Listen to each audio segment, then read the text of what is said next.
Right guys, onto outfit, and this is the killer category for any Iron Man figure, I think, and probably where most of your time's going to go to. I'm not going to try and ramble on too much, but I've got plenty to show you here. I'm going to try and make it clear, so anybody expecting this figure, or anybody who's got the figure but don't know, I don't want to leave no questions unanswered. I want to tell you my likes, and I want to show you every possible thing you can do with this Iron Man Mark VII. And this will then prove what I really like about it.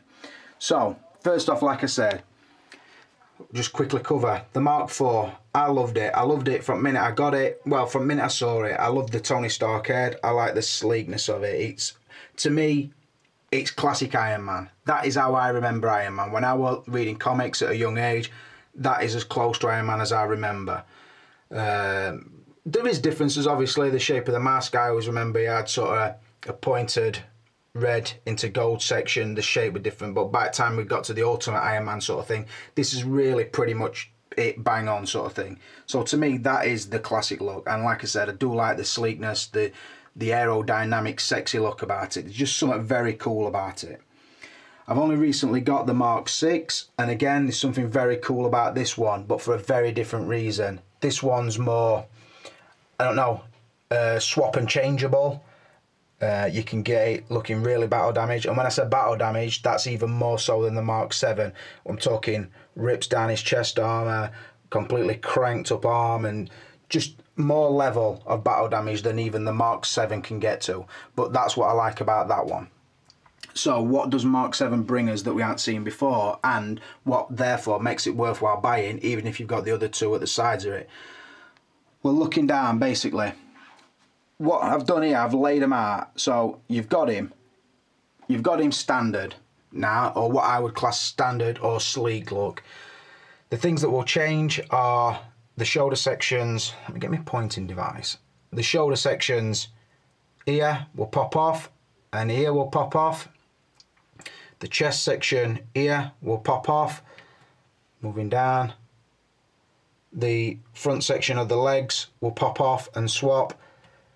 The missiles there will swap, and there will swap, and you get a total different set of arms. This is what I will show you. Also, these sections here, if you put the thing inside, will pop off.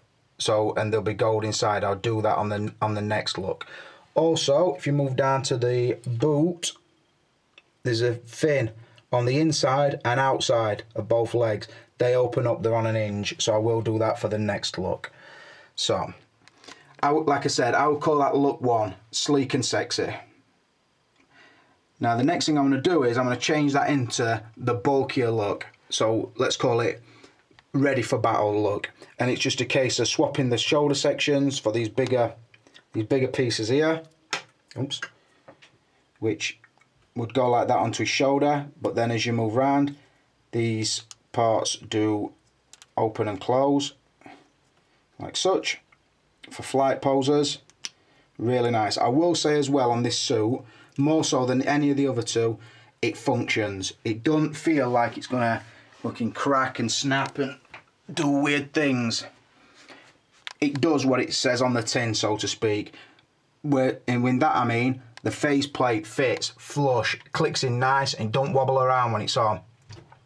The sections that go on and off, when they're on, they feel like they're on. They're not flimsy and fragile feeling, I don't think. I think they're really good. And again, that's more so than the other two. When the stuff's clicked into place, it feels like it's on there and you're good to go. So that's what I'm going to do. I'm going to change to the bulkier shoulders. Moving down, I'm going to go to the bulkier thigh plates. This is sort of the weapon section, but in a closed position. So it does make him slightly bulkier in the legs, but it's not open like war mode.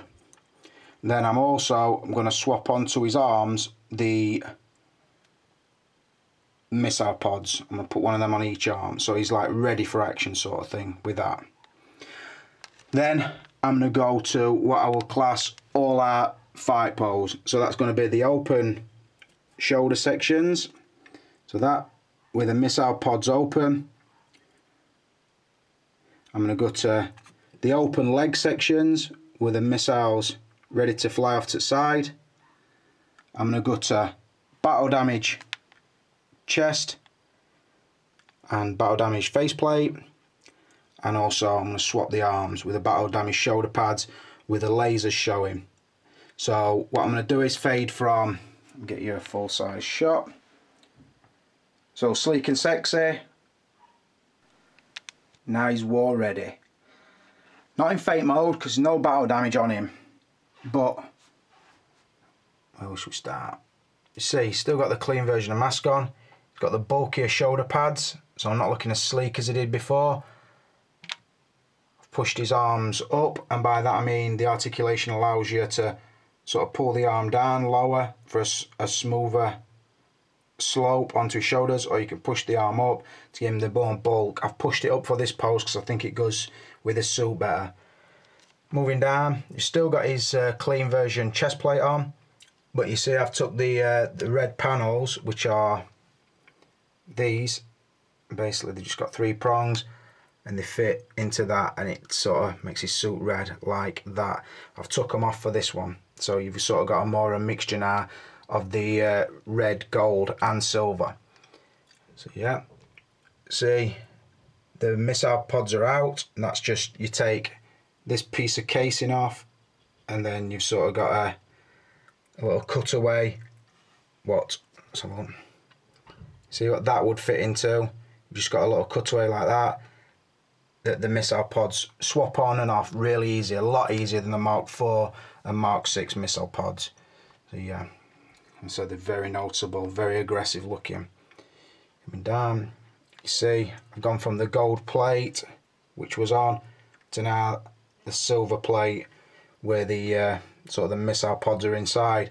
So yeah, almost looks like a totally new Iron Man just by changing a few little things. What I'll do now, I will say as well, if I just turn him round, just get him to rotate. Once you've got these shoulder sections on, you do have this will all open, and again feels fucking excellent. Don't wobble about and rattle about and loose like the others were. This one, they've learnt from any mistakes they made in the past. Like I said, that does all open out more, but it's going to be hard for me to do with my left hand. But yeah, it does work really nice, and it's like made to measure sort of thing. So same when you get to the full battle damage version, that would also do that as well. The back flaps, so to speak, but I will show you them in a bit. As it comes round, we'll go from that to full-blown battle mode, or let's fuck shit up mode, as I think I'll be better off calling it. Let's move in and take a look. You can see, change the clean mask, the more bow damaged. It's not damaged as such. It's just got the sort of blast marks on the paintwork. Again, subtle but effective, because it's also got sort of the black smoked kind of look. Like I said, I don't know if it's a gunpowder mark or what it is, but yeah, really good. The shoulder pods are now open. You can see the missile heads looking good. Move down. The shoulder plate, the chest plate is fucked up. Probably not to the extent that that one is, but good enough. It's definitely been getting punched and scraped and blasted, so yeah, pretty good. Side of the shoulders, like I've swapped out the total arm. So on the side of the shoulder there, you've got battle damage. On the shoulder there, you've got battle damage. And then moving down, you've got paint scuffs and everything. Now on this arm, the missile pod doesn't come out.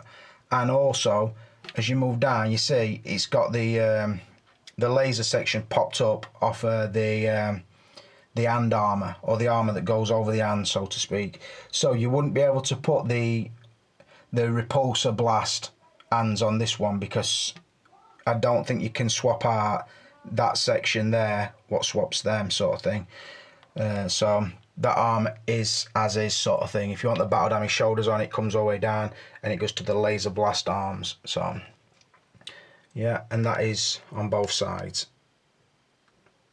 Again, I've still got the rib cage cover off, so it is looking gold underneath there. Moving down, now the that's the closed, the missile shielding, and now it's completely open. You see the detail. Again, that just pops on because it's got the little fitting.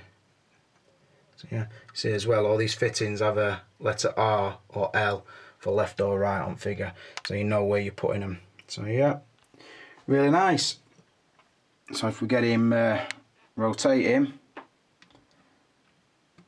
I'll open him up. So now I've turned him round and we've got all the flaps open on his back. They look pretty much like beetle's wings on this one to me. Got a very insect feel about it, but that might just be my warped mind, I'm not sure. But yeah, you see underneath all the detail that we normally get. The switch is in the same place up there that we normally get. So yeah, moving down, his car flaps open. Again, they do open up really nice. Show the inner workings. A new one to me. On the side of the legs, he's got sort of these fins that pop out, so like that. And you see it's painted gold underneath, and that's just on an hinge sort of thing, so you can push it closed like that or open it up. Oh, shit, I can't get in with my left hand. But yeah, so they open and close. So let's get him rotating. Just think, it's 3 good options, and like I said, that's without going into the lights or even into a pose. It's pretty much stood there. Like I said as well, the faceplate, I will tell you about this because it is worthwhile. Let's bring him round. So with the faceplate this time, instead of it just going on with magnets, it pretty much clicked into place. So you have to pull the top forward. The light switch is on the inside on this one, and it's a really good light. So the batteries are inside the head instead of the neck, and the light's inside there. So just look at this faceplate. At the bottom it's got this little peg here, what I'm stroking with my finger. See it? And if you turn it around, obviously you do get the magnet at the top as well to hold it in place. But this is the key, this little nipple down at the bottom, because you sort of drop that in first and then it clicks back, and it does hold the mask lined up really well. So yeah, like I said, all them pieces, I will be talking about them again obviously on the extras or referring back to them. I will just show you one other thing. With the other arms, like I said, you can get the rocket pod. It's just a matter of taking that off and putting that into there sort of thing, so it sits like that. So yeah, really good, really good. A step forward from both of the other 2 versions at either side. Like I said, I've had a good play with it this morning, and obviously I know the other 2 anyway.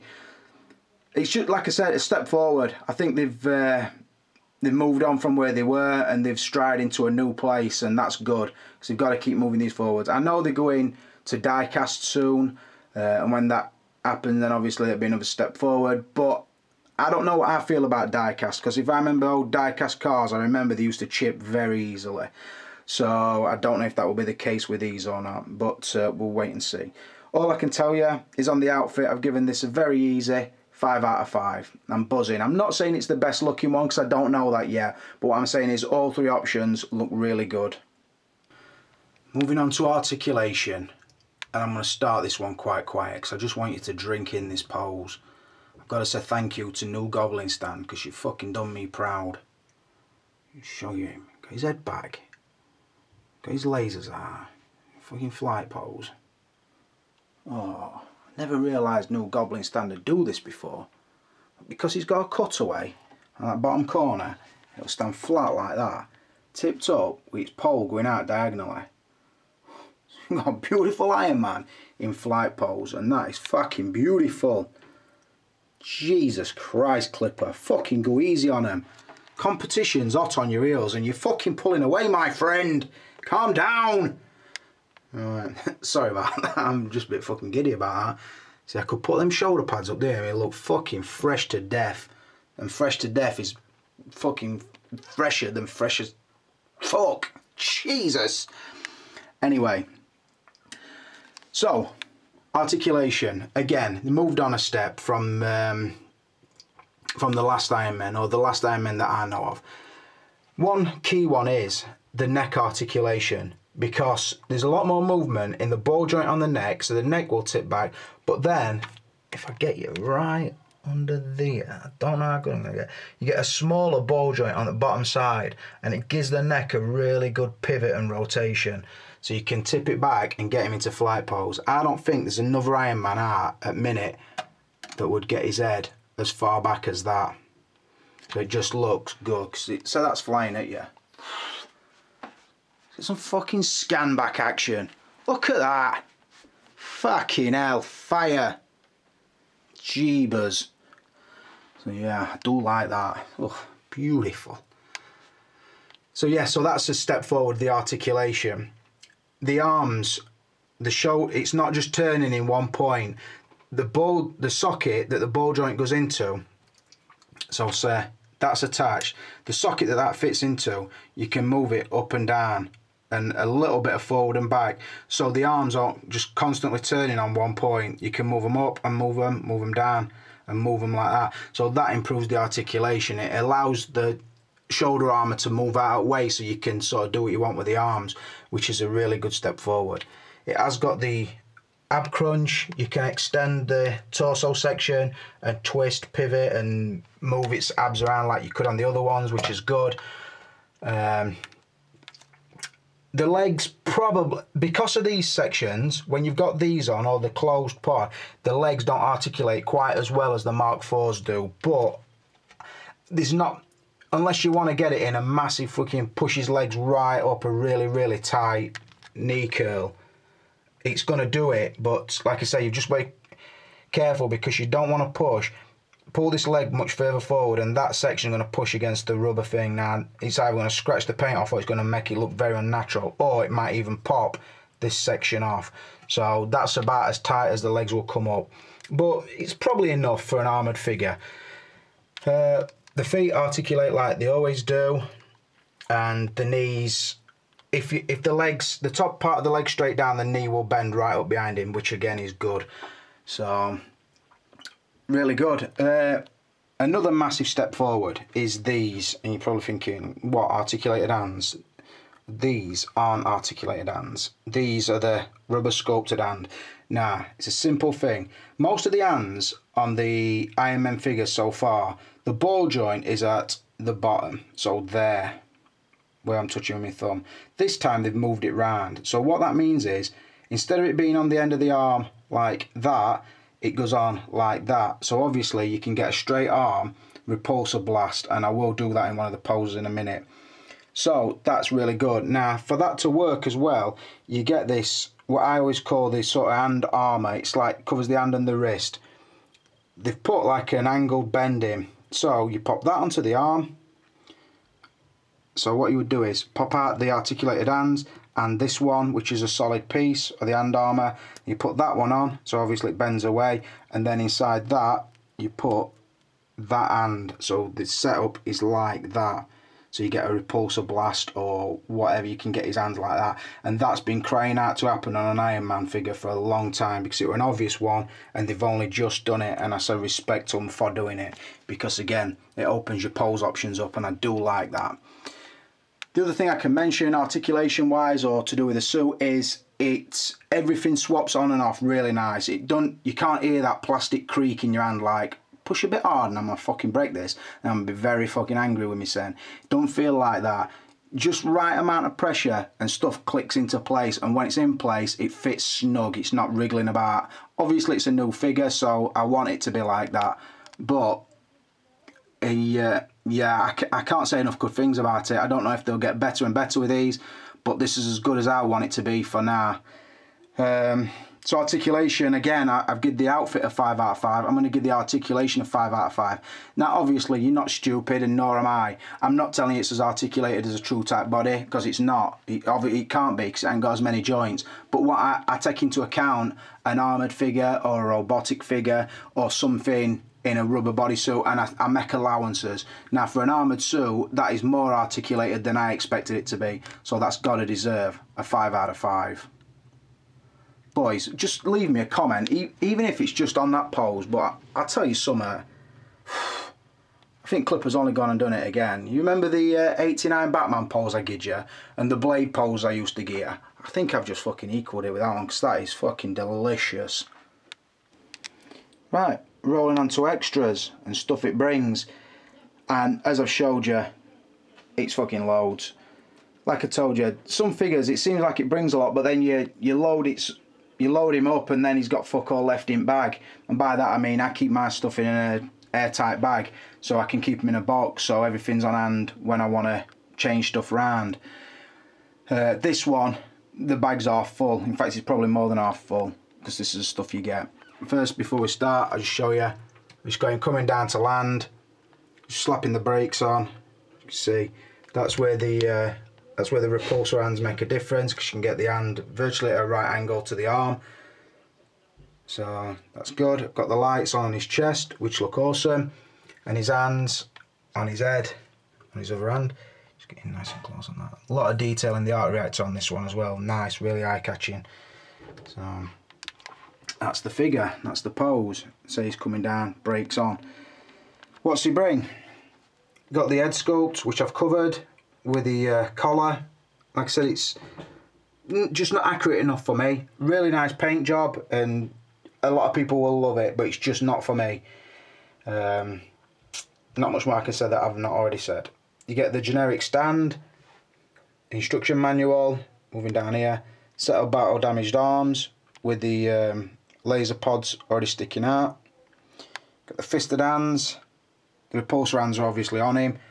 You get the articulated hands. So this is a figure where I only get 6 hands, but every hand has got something to do. Bring something to figure. They're not just a couple of shitty relaxed hands and then something that won't hold out. It's these made to measure hands done a good job. These armour that goes over hand, like I say, it just sort of pops on, then the hand pops on after it. Nice, easy. Get the 3 sets of shoulders, the open pod shoulders, the closed pod shoulders, and then these sleek shoulders. The rockets for the forearms, that's for the arms that's on it. Like I say, you just pull that casing off, put them on. The rib covers, so you can have them red or gold and silver, like I've got on that. Just changes the look slightly. Leg covers, you get the sleek gold ones that I've got on here. Then you get the closed pod silver ones and the open pod silver ones. All sets are nice, all bring something new to the figure. 2 face plates, clean, and a scuffed one. 2 chest armours, a clean and a scuffed one. So I am going to give it a 5, and I was teetering on brink of giving it a 4 for one simple reason. No flight stick or stem or stand, whatever you want to call it. I think an Iron Man who spends most of the time in sky, he needs that with him. You saw a minute ago I had to revert back to the new Goblin one to get the pose I want. And that works well, but this doesn't bring one, which is not good enough. It should have had one, but because it does bring loads else, I'm sort of going to forgive it on this occasion. What I would like to see from Hot Toys with these Iron Man or Superman figures is the Michael Jordan style stand with a flexible, bendable stand. It's very heavy. You can put it up and it will hold him in just about any pose, and because it will bend, you can sort of have him in a proper flight pose. So I think that would be a no-brainer for Hot Toys. Get on the Michael Jordan Enter base stand, because it would work wonders for an Iron Man figure. But I think I've still pulled some nice poses off, particularly the flight one, just using the stuff I've got. But like I said, not everybody's got a new Goblin stand laying at house, so you would have to pick one up if you want to get that pose. But yeah, like I said, I've been a bit generous, still giving it a 5 out of 5. Because normally if I can think of some of the ant include, I would knock it down, but I'm not going to on this because it did include a lot. Just wish that head were better. To be honest, I wish that they'd used the head that they've used on the Tony Stark in the workshop, because that would have been better than that one. But probably not accurate to the Avengers, only accurate to the Iron Man 3. So yeah, like I said, the extras, I'm still going to give it a 5 out of 5. Right, rolling on to value and figure out what the overall score is. Like I said, I went down and I actually picked this up from Wyman. I had pre-ordered it, but not in a conventional sense, but that's probably not me. I had asked him for it, he'd booked me one out, and he told me when it come in stock, and I went and collected, which obviously Wyman doesn't normally do, and I think had it not been me, he probably wouldn't have done it. But I just said, you know what Clippers like, I'm a bit in your face at times. I like, well, I'm coming to Nottingham, I'll get it from you there, and he was like, well, cool, sort of thing. So I did go and pick it up, paid him cash in hand, so I did get the pre-order price, which is cool, because as you know, Wyman's figures are prices are shit out. They're pretty much unmatched in UK. I know Matt sort of is always round about the same price. So if you've got the foresight to pre-order early, you are getting the best prices, although sometimes the wait kills you, which is the case with me. Like I said, I had it, last Tuesday, I think, but because of the queue I were doing on the reviews, I've only reviewed it today. So I did think I was going to miss out on it, or I did think there's a chance I'm going to get fucked here. I'm going to not end up with the figures I want, but I did get it, so buzzing. Also with the value, I'm going to take into account the fact that when these come out on the early release, you're looking at like £300 to £400 for them, which is a fucking lot of money for them. I don't think I'd like to pay that for any figure really, but that's what they were going for. But like I say, if you wait, the price starts coming down, but then what happens is they sell out and the price starts going back up. So I've got it at a really good rate, and I'm taking that to account when I give the value a 5 out of 5, because like I said, I paid probably as low as you're ever going to be able to get it from, and I know this figure's going to go through the roof like the others have done, so I have got to give it that. If you're sort of new to collecting and you're thinking, what the fuck do people pay for these Iron Men for? I can't answer you. I'm sorry, I wish I could, but it just appears that these are really, at the moment, the only figures that guaranteed to make you money. If you can order them, even if you don't like them, if you want to flip some money with these, I would say bank on an Iron Man. Get it at a pre-order price, keep it fucking 4 months, 5 months, 6 months, put it back into a trading group or eBay, and I guarantee you'll make some money on it, because they sell out fast and they start going up in price. Some people don't like them, and I can understand that too. Some people think they're very plasticky, I understand that. I needed one with my setup, and I'm happy with this one. So like I said, I've given the value of 5 out of 5. That's a total score of 28 out of a possible 35. I'm buzzing to have it. Massive thanks to Wyman. That's the Clipper King brothers, and I'm out of here.